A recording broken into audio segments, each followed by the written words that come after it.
اعوذ باللہ من الشیطان الرجیم بسم اللہ الرحمن الرحیم اللہم صلی علی محمد وآل محمد۔ مومنین مسلمین، وہ کون سی دو چیزیں ہیں جو جمع ہو جائیں تو مولا متقیان امیر المؤمنین علی ابن ابی طالب علیہ السلام اس پہ فخر کرتے ہیں، ناز کرتے ہیں۔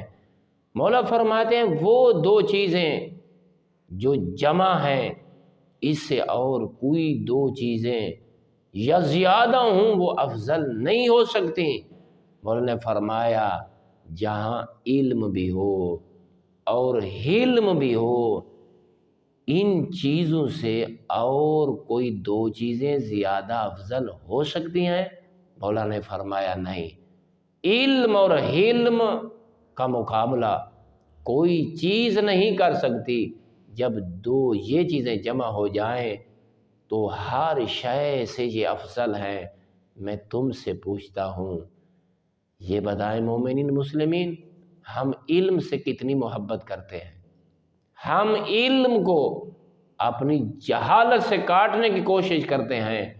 ہم اللہ کے احکام کو اپنے روح کو تسکین دینے کے لیے جو ہم چاہتے ہیں اس کے ذریعے اللہ کے دین کو رونتے ہوئے نظر آتے ہیں۔ یعنی کہ جو ہم اور تم کہتے ہیں وہ دین نہیں ہے، دین وہ ہے جو خدا نازل فرماتا ہے، جو مصطفیٰ اور آل مصطفیٰ اپنی زبان سے بیان کرتے ہیں۔ خدا را اپنے اوپر رحم کرے، جو خدا دینا چاہتا ہے محمد و آل محمد علیہ السلام بیان فرماتے ہیں، بس وہی دین ہے اور کسی کی کوئی بات دین نہیں ہے۔ اللہ رب العزت اس وقت تمام مومنین کو، تمام مسلمین کو علم سے پیار نصیب فرمائے، حلم نصیب فرمائے۔ والحمد للہ رب العالمین۔